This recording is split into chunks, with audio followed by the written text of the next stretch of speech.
En el tercer video de cultivos de cobertura continuaremos relatando nuestras experiencias en el manejo de los cultivos de cobertura y en este caso el manejo de la mucuna deringiana, planta conocida en Colombia como la vitaosa, y además compartiremos diversas prácticas de manejo para lograr cultivos exitosos. Antes de continuar con el video, quiero resaltar la importancia del buen manejo de los suelos, porque en Colombia estamos llegando a un proceso de erosión gravísimo en las zonas de ladera, aunque más tarde podemos ir hablando de muchos problemas que también dan en otros tipos de suelos más de llanura que también se pueden degradar. Entonces, en Colombia la muerte de los suelos por la erosión se está intensificando día a día. En esta foto vamos a ver, por ejemplo, este es el cañón del río Cauca, cerca de la zona de Santa Fe de Antioquia y Sopetrán, una zona que durante siglos se les trajo toda su madera, se sobrepastoreó con ganados y en este momento está totalmente deforestada y con sus microcuencas y cuencas totalmente agotadas para la producción de agua y los suelos también infértiles. Hay un agravante porque esta zona se está convirtiendo en un atractivo turístico para construir fincas de recreo, condominios de turistas. Entonces hay una presión muy fuerte entre estas empresas que necesitan el agua para llenar sus piscinas, regar su césped, alimentar sus animales de lujo. Entonces ellos tienen que aprovechar todas las pocas fuentes de agua en detrimento del agua de las comunidades campesinas originarias, que entonces, por lo tanto está creando conflicto social. Esta otra foto fue tomada en la zona del Urabá Chocoano o Darién Caribe Chocobano. Son las laderas del río Cuti, donde ya lo que antes fueron selvas vírgenes, hoy son pastizales erosionados y algunos agricultores están tratando de tener unos cultivos de tipo maíz y arroz, pero ya los suelos en los primeros aguaceros después de haber quemado o fumigado con herbicidas, ya los suelos son propensos a la acción de la erosión por el agua. Entonces las cosechas son muy pobres y cada vez el suelo queda más degradado. Y esta foto es interesante porque coincide con los territorios del suroeste antioqueño, el famoso suroeste antioqueño que tuvo mucha historia con la producción del café. Esta zona, hasta más o menos el año 70, tenía cultivos de cafetales gigantescos que sea lo que sea, esos cafetales defendían el suelo porque creaban una cobertura vegetal densa. Pero cuando vinieron las grandes crisis económicas de los que arruinaron a muchos cafeteros y las grandes empresas cafeteras ya derribaron el café y sembraron pastizales, lo cual aceleró gravemente los procesos erosivos. Ahí se ven, por ejemplo, por la zona de Concordia, de Betulia, en la zona antioqueña del suroeste, los grandes derrumbes o deslaves que han tapado ríos, esos ríos han reventado y se han arrastrado como familias, ha habido muertes, pérdida de carreteras, de acueductos veredales. Entonces la situación es grave.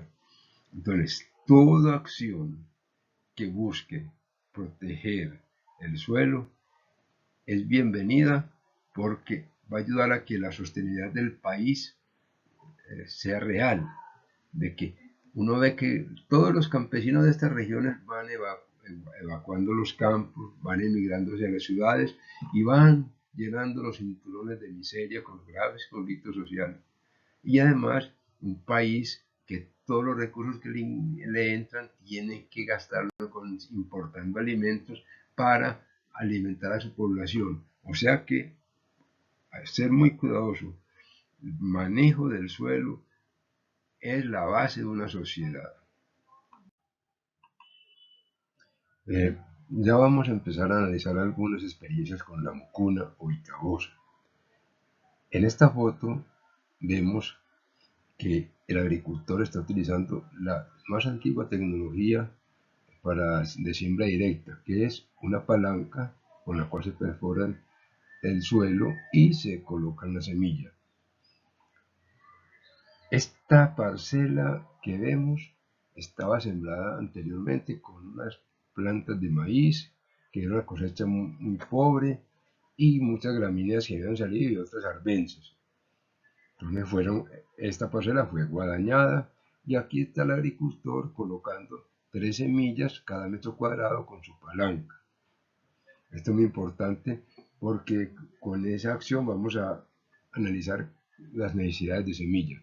Se calcula que en una hectárea hay 10.000 metros cuadrados. Si tú colocas por cada metro cuadrado 3 semillas, vas a necesitar en una hectárea 30.000 semillas. Se ha calculado que en un kilogramo de semilla en grano se encuentran aproximadamente de 1.200 a 1.250 semillas por kilo.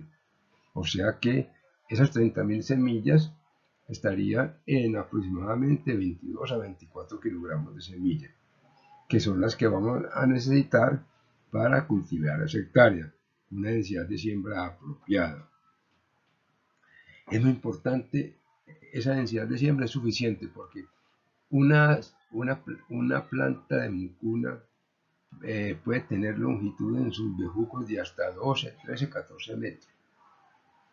Y eso es en la parte aérea. Y en la parte subterránea son toneladas también de sistema radicular o de raíces. En esta otra foto vemos que como necesitábamos semilla para poder vender y volver a sembrar otras parcelas y repartir entre algunos agricultores, utilizamos unos tutores que eran ciruelos que antiguamente habían sido empleados para tutorear un cultivo de Sacha Inch, que ya no se estaba utilizando. Entonces, esos ciruelos sirvieron de tutores y la mucuna pudo enredarse, y mientras más se enreda y más sube, más grandes son las vainas y más en la producción de semilla. O sea que ya estamos viendo que dicen que una parcela de mucuna sin tutores puede producir 400, 500 kilos de semilla por hectárea, pero que una parcela de mucuna con buenos tutores se han recolectado hasta 1.500, 1.700 kilos de semilla por hectárea. Eso es lo que cada agricultor con el tiempo va a ir aprendiendo, va a ir monitoreando. Entonces ya tenemos estas parcelas para producir semilla con tutores. Vamos a analizar estas fotos y a través de este análisis podemos conocer muchas características de la planta. En diciembre 27 fue tomada esta foto de un cultivo de mucuna que había sido sembrado en 20 de junio del año pasado, 2023. Analicemos este cultivo. Vamos a ver la imagen y vamos a analizar. Vemos que hay una gran biomasa en base húmeda, lo que es materia verde, de bejuco, de hojas. Se calcula que una hectárea bien establecida de vitajosa puede llegar a producir en base verde hasta 70 toneladas de materia verde por hectárea.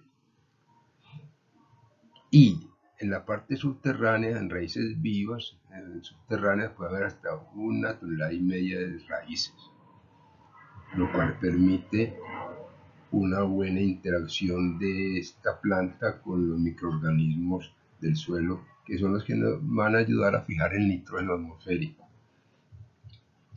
Cuando esta masa verde se seca, puede quedar sobre el suelo hasta 6, 7, 8 toneladas de materia seca por hectárea. Algunos dicen que hasta 10. O sea, imagínense, y más las toneladas de raíces que están secando por hectárea. Entonces, eso ya empieza uno a ver cómo un suelo se va recuperando y enriqueciendo con materia vegetal, que es el alimento para las bacterias, que son realmente las que van a nutrir nuestros cultivos. Ya estas plantas fueron sembradas en junio 20. Si hubieran sido sembradas a finales de abril e inicios de mayo, ya en diciembre habría ya muchas flores, y finales de noviembre con muchas flores, en diciembre muchas flores, y ya en diciembre habría también muchos racimos con vainas verdes. Ya, pero analicemos, por ejemplo, sembrando a tiempo, que el ideal es sembrar con el inicio de lluvias, inicio de mayo. Entonces ya en este momento ya uno en enero, febrero y en enero, a finales de enero, y ya en febrero y marzo tiene que estar revisando el cultivo cada 4, cada 5 días, porque no todas las vainas secan al mismo tiempo, y no que van secando por escalonadas. O sea que uno va, revisa, encuentra vainas verdes, las demora, no las recolecta y no vuelve y están secas las recolecta. No debemos olvidar que esta planta tiene un fenómeno que llama la dehiscencia espontánea, es decir, que la vaina, cuando está seca, por acción de la luz del sol, el calor, se reabren y esparcen las semillas sobre el terreno. Entonces, por eso uno tiene que ir periódicamente revisando las vainas y los racimos antes de que se estallen para poder recolectar semillas. Eso es una característica que tiene uno con estas plantas. Ya sabemos que si yo, por ejemplo, siembro a inicios de mayo, y ya en octubre tengo todo cubierto y apenas están saliendo las primeras flores, si yo lo guadaño o lo corto con un machete y siembro maíz o arroz, la cosecha va a ser muy fructífera, como hablamos en los otros videos, muy buena cosecha, y va a haber menos gastos de mano de obra para controlar la mucuna, porque la Vitaosa o mucuna no ha semillado. Entonces ya tú siembras tu arroz o tu maíz sobre esa gran cama de materia seca que tú al dañarse pueden quedar 10.000 kilos de materia seca por hectárea. Siembras tu arroz, siembras tu maíz. Pero en este caso nosotros la dejamos hacer todo el ciclo, que se siembra, florece, semilla y muere, para poder recoger las semillas. Entonces la dejamos morir, que ahí se nos puede ir todo el año. Bueno, como les digo, es para recolectar semillas. Bueno, ya tenemos este análisis de estas fotos. Deseo hacer algunas reflexiones sobre la importancia de esta planta en las condiciones sociales de nuestros agricultores, y en especial de agricultores de zona de ladera. En esta foto vemos un agricultor mexicano que ya ha interiorizado y se ha apropiado de la tecnología. Él nos contaba que él ya ha aprendido a hacer los cortes de la vitabosa, que ellos allá la llaman Nescafé, porque muchos agricultores el grano seco lo tuestan y hacen una especie de café. Entonces, estos agricultores ya han aprendido a manejar la vitabosa en rotación con el maíz, con el arroz, en rotación, en asocio con el maíz, como cultivo de cobertura en sus plataneras. Entonces, ellos se han apropiado de la planta. Algunos dicen que esa planta ha permitido que hayan mejorado sus condiciones económicas, y muchos de ellos nos argumentaban que no han vendido su finca gracias a esta planta. Llegaron un momento en que sus fincas estaban, sus suelos tan cansados que ya no les producía. Entonces venían muchas empresas, grandes empresas ganaderas, comprándole la finca. Entonces ellos, al aparecer la planta, ya empezaron a tener más autonomía, empezaron a manejarla con más cuidado, a mejorar el suelo, y todas sus cosechas, ya los jornales que invertían ya eran rentables, ya tenían una buena producción, una relación costo-producción. O sea que tenemos que ser muy analíticos de la parte social de cómo este campesino se ha sostenido como agricultor y no ha emigrado a las ciudades. En esta fotografía vemos las experiencias de agricultores mexicanos y centroamericanos que están trabajando la asociación Mucuna Maíz en fincas en zonas de ladera.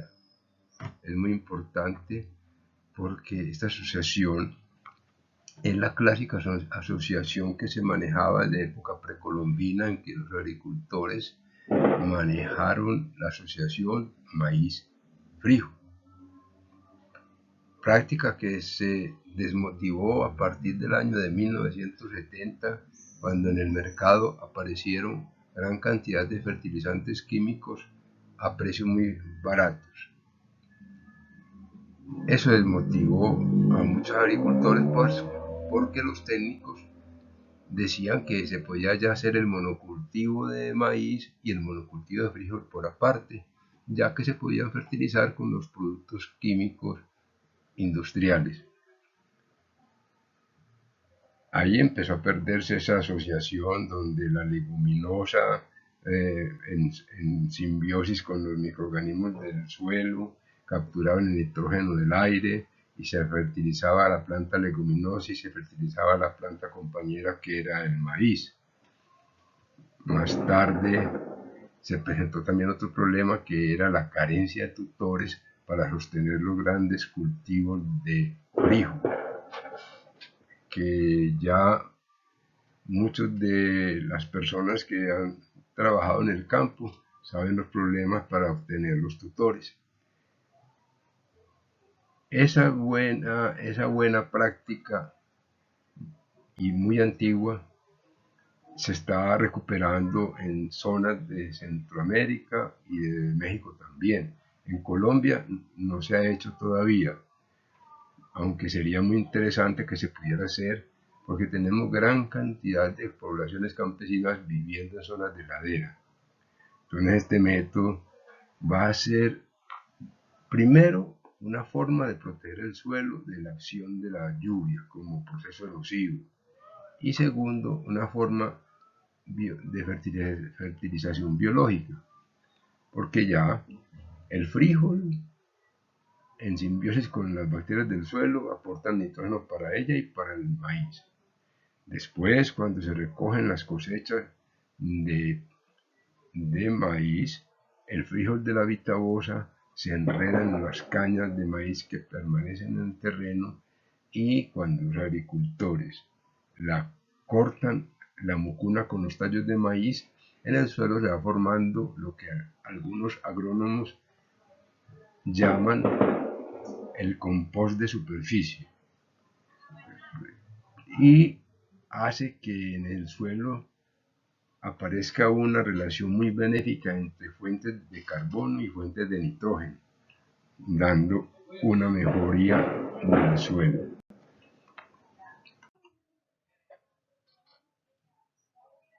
Esta fotografía muestra agricultores de las zonas de ladera del territorio hondureño, que desde hace muchos años trabajan la mucuna en sus campos de cultivos de maíz. Ellos nos contaban que esa planta les permitió trabajar en zonas muy propensas a la erosión, y que se ha visto cómo se ha recuperado la cantidad de materia orgánica en esas laderas. Han logrado su estabilidad económica y su seguridad alimentaria, y nos comentaban que simplemente ellos empezaron a apropiarse de esta tecnología del uso de la mucuna con otros cultivos, y comprendieron cómo se hacían las rotaciones, cómo hacían las asociaciones, lo cual les ha facilitado su trabajo. Hace mucho énfasis en que el agricultor, para tener éxito, debe ser muy cuidadoso en el manejo de los tiempos, porque en este modelo agrícola es muy necesario sincronizar muy bien todas las faenas: siembra, con las épocas de lluvias, épocas de sequía. Entonces, estamos en Colombia muy atrasados, infortunadamente, porque así como estas zonas de ladera hondureñas, hay muchas zonas de ladera en Colombia que podrían ser trabajadas en esta forma más sustentable. Para finalizar este tercer video, debemos recordar que después de cada cosecha, nuestros suelos deben quedar sanos y enriquecidos para albergar nuevos cultivos. Esa es la clave de la agricultura sustentable y del bienestar de una sociedad.